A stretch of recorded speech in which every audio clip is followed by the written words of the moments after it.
Dare great things for Christ.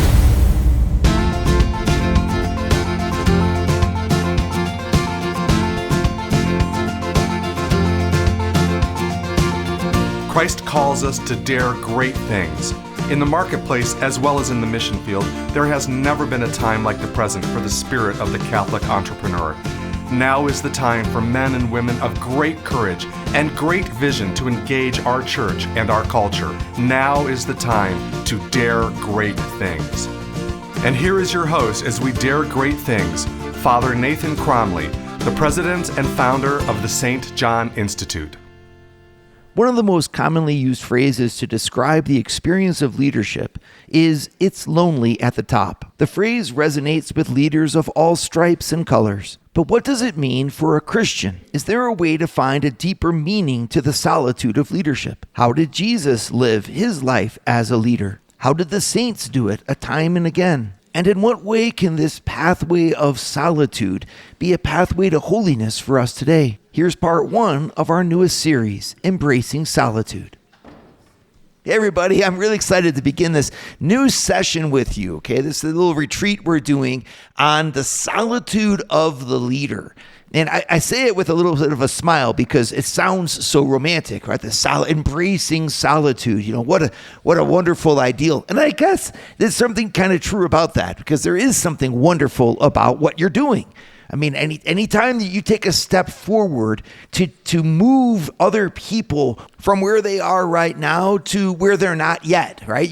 You're exercising your freedom. You're causing a change. You're starting with something that you see on the inside, and you're trying to make what you have on the inside echo into what is on the outside, right? So the situation around you. So if you come up with a plan, for example, for how, strategically to move your department forward, it's kind of exciting because you're saying, I found a way, literally. Or in your family, if you're trying to find how do we change the behavior of our teenagers, and you consult with different psychologists, and you bring the kid to the doctor, and then you talk with your husband about it, and then finally we found a way, right? Of course, this finding a way is an analogy from walking in the woods where you can't see where you're going, but you know you have to get to another destination and you don't know how to get there. And the excitement is where you say, I know how to do it, which means I know what is to be done, right? It's like a breakthrough of an artist. They're sitting there trying to write a book somewhere in New Mexico, right? And they're up at a mountain height and they're looking out over the valley and they don't know what they're going to write in this book. And so they sit there and they stare at the page. Hemingway used to refer to this experience as an author. He called the white piece of paper the great white bull. It's such an awesome expression. You can almost imagine that Hemingway came up with that expression as he didn't know what else to do. He was like, I can't write anything. So I'll talk about how the experience of writing is like wrestling a great white bull, the empty piece of paper, right? You stare at that. And then when you finally say, I know what to do, then the writer becomes just enthused and they can't even go to bed at night because he's just got to get it out, right? This beautiful experience of leadership. Right? So all those examples are examples of leadership. Think about leadership in a bigger way than simply saying it's having a role or position of power with responsibility. Yes, that's an example of it, but it's found in any place that you make an influence, any place that you make an impact, that you influence the world around you. And that means that you're changing the world around you. And that comes from the inner grasp, the inner knowledge that you have of what is to be done. And even if you don't have it all spelled out, and even if you don't even understand or couldn't vocalize it, there's something driving you to make a change, to make a difference, to make an impact. And that inner drive, that inner fire is the fire of leadership. Right? So the beauty of that is definitely worth a romantic title, like, yes, Embracing Solitude, because it's a fantastic thing. Leaders are so necessary for our world that I actually think every Christian is called to be a leader in one way or the other. And I understand that's a very broad term, because a very broad understanding of leadership, because it is. It's saying every Christian is called to make an impact. You weren't baptized to remain neutral. You weren't baptized to be mediocre. You weren't baptized to just be a member of the crowd. You were baptized to be an instrument of Jesus Christ in the world. He wants you to be his hands, his feet, his heart. We all have a function in the mystical body of Christ. The Bible is very clear about that. St. Paul is like, some people have this role. Some people have there's apostles, there's evangelists, there's shepherds, there's teachers, right? There's all these different people that God has given and called to build up his church and to make his mission known. And none of you, if you've been baptized and you belong to the body of Christ, none of you are without purpose or without mission. It's more just a question of embracing that in your time, in your space, in your circumstances, with your limitations and also with your gifts. But to not embrace it, well, I don't know about that. Right? To act as if Jesus doesn't have any role for you and that your role was just to go along in a selfish act of your life and not try to give, not try to be, not try to express who you are and who Jesus is in the world. Well, it's contrary to the faith. You can't say that, right? Nobody exists for no purpose. Okay, everyone exists for a purpose. Okay, well, to claim that purpose means to step into your identity, to step into your name, to step into who you are. And I get it. A lot of people immediately say, well, I don't know who I am. I know. But you're going to find out who you are by trying to be who God made you to be. You will find who you are, okay? God is going to be part of that whole journey. But if you are too scared to even try, then you'll never discover. Instead, you'll let other people tell you who you are for your whole life. And in the end, that's a form of selfishness. Let's just be honest. I mean, obviously, there's a lot of victimhood. There's a lot of things that we can't control, etc. And, we leave everything in the mercy of God. But my job is not to say, let's leave everything. My job is to say, let's move forward. How do you move forward? You move forward by claiming who you are and by giving who you are away. Right? So if God has made you to be the great person you are and then put you as a mother, well, then you need to be who you are as a mother and give your beautiful motherhood and all of the grace that entails to your children and to be the spouse of your husband. If God's made you and you're single, well, then it's like, well, how can I live my gifts in my singlehood? What a great opportunity that is in many ways for me to give myself. The problem is not, in other words, on the outside. The problem is on the inside. A person who knows who they are becomes a gift to others. And that gift, becoming that gift, is stepping into leadership. Because as soon as you give, you're making an impact. You're making a change. Right? So you are starting to lead the situation around you instead of simply being anonymous. Love pushes us into leadership. And as soon as you fall in love, as soon as you discover the way of love, you also suddenly become impactful. You're no longer neutral. You give, you listen, you support, you encourage, you get behind, but that's a form of leadership. Supporting someone else who's in a position of power or responsibility is leading. That's the good news of this whole situation. Anytime you make an impact, you're changing the world around you. You're moving it from one spot to another. You're leading that world. Okay, so don't think of it just on the outside of who's in charge of the group. Think of it as from the inside. Think about Mary and the apostles, for example. Mary was not Simon Peter. Mary didn't have a commission by Christ in the church, so to speak. And yet no one was more powerful in the church than the Virgin Mary, because it was from the inside. Right? She lived the heart of the church. It's like if there was a building, if the church was a big building standing up, Mary's the basement. She's the foundation. She's hidden beneath the soil. You don't even see the foundation. And yet without the foundation, the whole building could not stand. Well, without Mary's faith, never giving up, never doubting, without her hope in God, the church would be missing the perfect yes that she's called to give. But because Mary is there giving that perfect yes to God, the church, as St. Paul says, can be immaculate, spotless, without stain or wrinkle. And it's because of this mystery of Mary, which means that she was making the biggest impact, even though on the outside, you could say all she did was live in Turkey. According to legend, that's right. She moved to Ephesus, Turkey. Yeah, but is that a small thing? That doesn't matter so much what we are on the outside, but it does matter on the inside. And no matter whatever we do, whatever kind of change we make, or whatever kind of leadership God calls us into, The same cross is going to be placed on our shoulders, and it's a cross of solitude. I want to talk with you about that. I want to look at how Jesus lived that and why we're called to embrace that as Christian leaders today. Would you like to hear more from Father Nathan? Join the St. John Leadership Network and receive a 2-minute glance at the gospel every Sunday morning right to your phone. To learn more, go to www.stjohnleadershipnetwork.org/member and join for free today. So anyone who's familiar with leadership coaching or any of the language around leadership knows this expression. All right, it's lonely at the top. And so I did a little research. I said, well, I wonder when that expression was first, originated, where it came from. And it seems like mostly in America anyway, or in the English language, it seems to be an idiom that began maybe in the 20s, became more popular since the 1950s, and today is used all the time. It's lonely at the top. As someone everyone will kind of, pat you on the back and say, well, if you look back in history, Schopenhauer at the end of the 1700s, end of the 18th century, he used the expression he said, at the top or at the peak, it is always going to be lonely. Auf der Höhe muss es einsam sein. Auf der Höhe, which means at the peak. So he's looking at the metaphor is one of a mountain.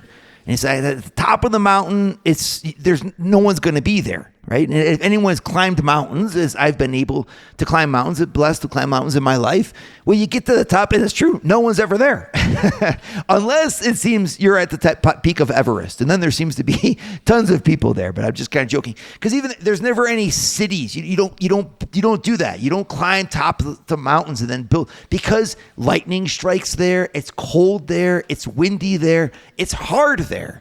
It's pleasant to stay in the broad valley where there's all kinds of wonderful things and cities, but it's when you're up at the peak, well, it's einsam, as Schopenhauer says. It's lonely. It's singular, einsam in German.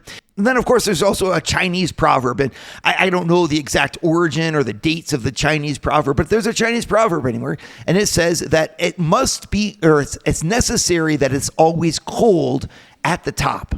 Okay, I like that expression, cold at the top, right? Because it's true. It's like there's in the solitude of saying, you know what, I'm going to possess an idea and I'm going to make this happen. It's cold. There's not a lot of people with you because you're saying that what you see, you need to do. When you make a decision, you have to own it. And if it's something you do, no one else can be responsible for you. It's called being an adult. Yeah, but it's lonely being, it's a lot easier to be part of a group, like a group of teenagers or kids where you just kind of like, I did what my teacher told me to do. But when you're leading, you have to own it. Maybe you're doing what other people told you to do, but it's your thing, right? And so, suddenly it's lonely at the top. You kind of see the expression. It's at the peak of the mountain when you say, this is where I'm standing and I stake my ground. Well, you're going to have to be there alone. I mean, other people aren't going to join you. That's the beauty of leadership. But the paradox is that when you're leading, you're bringing other people along with your idea. You're implementing your impact. You're making your influence in the lives of others. And yet no one can replace the fact that you are the origin. And when things start to go wrong, everyone's going to collapse from the out. It's almost like from the outside to the inside. The further removed people are from the decision or the responsibility of the decision, the quicker that they capitulate. Right? So, and it goes towards the center. The more that there's a risk, the thing collapses from the outside in. As people turn and they point fingers and it wasn't me. And who was it? It was this person who told me this. And it goes straight up to the top, right? To the person who's at the origin, straight in the center of the circle. And there you stand alone, holding the bag, saying in the end, it was my decision. Right. And of course, this is why everyone makes investigations in the government. Or remember when NASA had the Challenger explosion? And then we spent all that time going, what was the cause? What was the cause? And you go back from the many effects. This was caused by this. And you try to prove that, in fact, it was this. And it turned out to be the cause was a faulty gasket. And then whose responsibility was it for putting it, and so forth. And you have all of this conjecture, all of this investigation to see who in the end was the person who was responsible for making this entire thing happen. And there's an old expression in leadership that I think is funny, but it says that praise always goes down and criticism always goes up. Right? Meaning if it's a success, then the whole circle, even the outermost fringes of the circle, gets credit for the success. And it's rarely the center of the circle. No, people go back, it was all because of this. They're like, no, it's because of us. Like you look at the staff made it happen, and then all the awards go to the staff because the person giving the awards is the leader. And the leader ends up saying, I couldn't have done it without you, right? Which is absolutely amazing. But when it goes backwards, the criticism goes up. Meaning if it doesn't work, no one says it was my fault. They all say, actually, the fault all responds to the leader. The praise is shared. Criticism is borne alone. It's a risk. It's the risk of leadership. If you're not comfortable with that, well, then you're not going to take those risks. But if you don't take those risks, you risk losing something even more profound and valuable. And that is the love that drives you forward. This is the paradox of the leader. And it's the cross of leadership, is that, yeah, it seems terrible to say it's lonely at the top. Then you're like, well, then no one wants to go to the top. I'm like, yes, but if you don't go to the top, well, then you'll never climb the mountain. And Christ has put us on this earth. God made us to climb mountains. He's made us to take on challenge. He's made us to embrace life as if problems weren't really the problem. Having problems isn't the problem. Having problems with having problems, that's the problem. Always remember that. As long as I live, and the more that I strive to dare great things for Christ, the more problems that I'm going to have. But the real problem isn't having problems. The real problem is that you can't stand having problems. You have a problem with having problems. Right? There's a fear inside of you that just says, it's better for me to not suffer than it is for me to not love. The more that I love, the more that I endeavor because of love to move and act and change things, well, the greater that I'm going to suffer. But I'd like to say that's wrong. The greatest suffering you could ever have in your life is to not have love, to not have freedom, to be locked up in yourself with your own desire for self-comfort. To live paralyzed by fear is a greater risk than all of the suffering that's going to come from the fact that you decide to try to do something out of love. When you move with your freedom and you step forward, yeah, there's all kinds of things you risk, but the one thing that you keep is your soul. It's like Jesus says, what would it profit a man to have the whole world but to lose his soul? Well, I would say the same thing. What would it profit you to have a comfortable, wonderful life without suffering if you don't have a life at all? Because you've sacrificed for the sake of comfort and the sake of feeling as if you've sacrificed your freedom, your identity, your name. And that's a greater risk. And so it's almost like, well, being a leader will put me into solitude. And I'm like, yeah, maybe that's not a problem. Maybe actually we were made for solitude. Maybe we have a name that no one could ever replace. It's like when you're in grade school and the teachers, show you snowflakes, and they show that each snowflake is absolutely unique. And you go outside and you catch little snowflakes on a piece of paper, and then the teacher teaches you, like, look, this one's different from that one. Each snowflake is different. And then they smile and they say, and every one of us was made by God, absolutely unique. And you feel so warm and fuzzy inside because you're like, wow, I'm made absolutely uniquely by God. No one could ever replace me. And no one ever should. And that I glorify God by being me. Well, it's like, and then everyone smiles. Yeah. Well, that means that then you need to follow your heart. And you say, if I follow my heart, then I'm going to incur pain. Like, yeah. And you need to become comfortable in that solitude, embracing the solitude. We end up embracing the pain because we've embraced the love. Would you like to start your Thursday mornings with a scriptural leadership lesson? Join the St. John Leadership Network, where Father Nathan hosts a 30-minute call at 6:30 a.m. in all 4 U.S. time zones. To learn more, go to www.stjohnleadershipnetwork.org/member and join for free today. You know, as a priest, one of the favorite things that actually it is my favorite part of being a priest is doing weddings. I love weddings. I don't know why you wouldn't love weddings. They're like such happy moments. They're incredible. And there's a moment in the wedding that, there's many of them that touch me. But in particular, I love when you see the bride coming down the aisle towards the bridegroom. And now, not every wedding is done this way. I mean, the church also encourages the bride and groom to process in with the priest, But most of the time, the custom is that the bride is brought to the bridegroom by the bridegroom's father or mother, whatever variation it is. But there's something so profound about that moment because there's a gaze. She's finally emerged. They haven't seen each other all day. She's looking, of course, like radiant, like a bride, right? And the bridegroom is, of course, looking absolutely wonderful. He's ready to receive her. And down she comes down, and as she's walking, they're looking at each other. And I love that moment because it's a moment of intense communion. Where you see two people. That's what the beauty of a wedding and why the Catholic Church wants your weddings to be in church so that every Christian can be reminded by your love of the love that God has for them. And it's absolutely amazing to think that we are like a bride being presented to Christ and that we get to look at Jesus with this incredible love. And Jesus gets to look at us and we receive his gaze as we are, this is the whole journey and mystery of the church. So it's a beautiful thing. And what's amazing is that communion, which is made visible, is something that the two of them share alone. And this is why it's so awesome, right? When you go to Catholic weddings or Christian weddings, and you see, we're able to watch these two people love one another.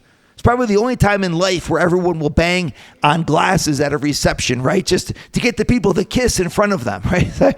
Because we want that. Why do you want to see this couple, kissing each other?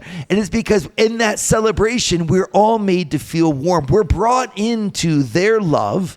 And by being brought into their love, we're being brought into God's love and the victory of love. And love is just it's a wonderful thing. The world is reminded that love conquers all by seeing its Christian couple, kiss one another at a wedding reception. This is an example, right? And yet it's profound for us because what you're seeing there is solitude. What they're sharing, no one else shares. It's a love that's between them alone. No one else is married to that person. You can only be married to one person. And that person that you're married to knows you, receives the rights for your love at a depth that no one else is allowed to have. Right? There's a solitude there. I can only marry one person. I can only be a spouse to one person. And that means that I give myself in a unique way to that one person. That's the meaning of solitude. And being able to witness that reminds me of the many other places as a priest where I get to witness that same solitude. I see it in entrepreneurs when they have an idea and they got to make it happen, and they realize that everything depends on them. And then they go into this, series of a few years of their life where they're just dedicated to that thing. And there's this drive and a glint in their eyes of beauty as they're trying to make this happen. Or in the eyes of people full of compassion who are going out to the homeless, going into hospitals, doctors who are dedicated to their craft and are dedicated to making their people better. There's an edge that comes with anyone who's leading, right? Who's exerting their freedom based on their love, who's in touch with their inner fire. And it's a beautiful thing. It makes the difference. It's when you're interviewing candidates, for example, for a position in a business, you're looking for that inner fire. Who's that person who wants to work here? Who's motivated? There's something in them that says, I can't help but do this job. Right? That's the inner fire. And when you find that person, you realize that that's the person you want. It's what makes candidates stand out. When you're going for a scholarship in college, it's that solitude, that uniqueness of a person who's in touch with who they are and who has aligned who they are with what they're doing. Okay, that's leadership. Leadership and leadership in Christ requires that. Jesus doesn't want us to serve him from the outside. Simply saying, Lord, Lord, for example, that's the quote that he uses in the gospel. It says, there have been many people who said, Lord, Lord, but who I'm going to say, I never knew you. Because from the outside, you did the tasks, but you didn't do them from the inside. I didn't see the person that I made, that unique snowflake that's irreplaceable, that's in your soul. I want to see that soul on the outside by your actions that flow from your soul. Okay? I want to see your name stamped on what you do. Okay? And that's what love does. When you love, you put your heart on your sleeve. You say where you stand. You say what you believe in. You act according to your heart. That's what love does. And God's like, I want you to love me. I want you to love me with all of your heart, all of your soul, all of your mind, and all of your strength. I don't want any half-hearted followers. When you're like, Christ, but if I do that, that means that I'm going to act in a way that is all alone. And he's like, yeah, that's the cross. The cross of a leadership is the solitude that comes with it. But I want you to remember that image of the married couple, because that bride, yes, she's all alone by the love she has for her spouse. No other husband is going to be hers. And yet the love that she has for her spouse is reciprocated by the spouse's love for her. Which means the solitude that we bring into our leadership as Christians is never alone. It's a solitude with respect to everybody else on the earth, yes, but it's met by the solitary love, the unique love that God has for us. And he responds to our gift by giving himself and receiving Jesus in that unique way of someone who gives their life for him and serves him in deed and in truth. That's the consummation of heaven. The joy of the love of heaven is the reward for the solitude of leadership on earth. And if we carry that cross all the way for him, we can expect the reward that is laid up for those who love him. Dare great things for Christ. Share your feedback with Father Nathan. Send us an email at communications@stjohninstitute.org. That's communications@stjohninstitute.org. And visit www.stjohninstitute.org and sign up for our newsletter to receive updates from Father Nathan.